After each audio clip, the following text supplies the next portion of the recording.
So I'm making this to try and encourage you to consider utilizing cryonics at some point in the future. And by cryonics, I'm referring to human cryopreservation, which can either be whole body cryopreservation or just neuropreservation. And I think that just means they basically take the head off the body and freeze the head.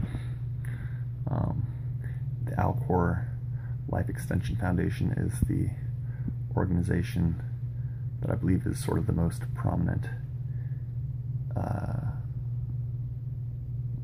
one that is doing human cryopreservation. I think there's at least one or two more in the United States. And I think it would be good if all humans could at least have the opportunity to be cryopreserved upon legal death.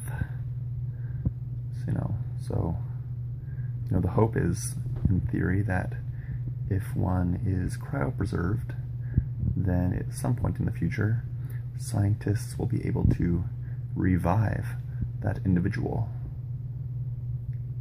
And I think that would be quite good. It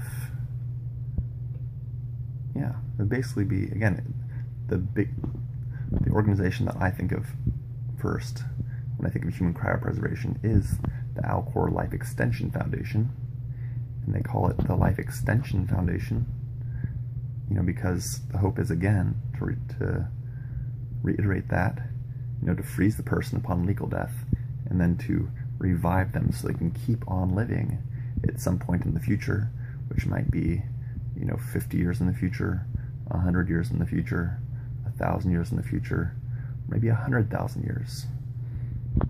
We don't really know at this point.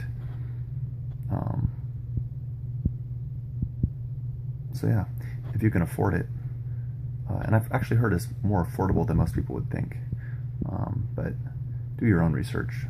And that's just based off my potentially unreliable memory, but most all humans' memories are somewhat unreliable. So anyway, so yeah, please consider being cryopreserved. And I will say, before I end this, I will end it very soon, that if I had, and it might be within my means, I haven't done enough research, but I will definitely say, if I know for a fact that being cryopreserved upon legal death is within my means, I will definitely, set things up for it to happen. In the case, that I either, you know what I'm saying, I think. Anyway, I'll end it here. Thanks for watching. Please subscribe, watch my other videos, visit my websites, and have a wonderful morning, evening, afternoon, or night, whenever and wherever you may be.